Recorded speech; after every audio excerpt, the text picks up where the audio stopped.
কখন দিয়ে তুমি পিঠে করছো? পিঠে করতে তো অনেক টাইম লাগে বাবা। এটা কি? এটা বেগুনের ভর্তা। বেগুনের এটা দিয়ে কি তেল ডলছো?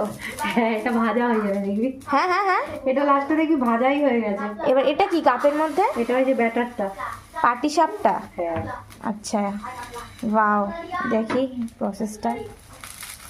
গোল হয় না এটা, না লম্বা হয়? লম্বা করে করলে উল্টাতে সুবিধা হয়। এটা কি? এটা সন্দেশ। আচ্ছা, ভাই তো আগের পাটে আবার যেটা দেখিয়েছিলাম। সন্দেশ দিয়ে খায়। হ্যাঁ, একবার ক্যামেরার দিকে তাকিয়ে বলো।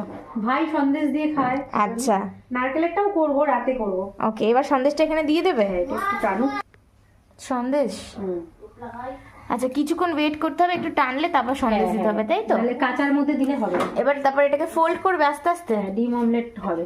ওয়াও, দেখি তো কেমন করে। ডিম অমলেট হবে এটা। অমলেট হবে। বাহ, কি সুন্দর ফোল্ড করছে। এটা কিসের তাও আমার? এটা নন স্টিকের, ওই জন্য ভালো উঠছে, খুব সুন্দর হচ্ছে।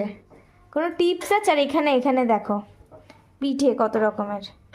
বাহ, আজকে তো তাও কম।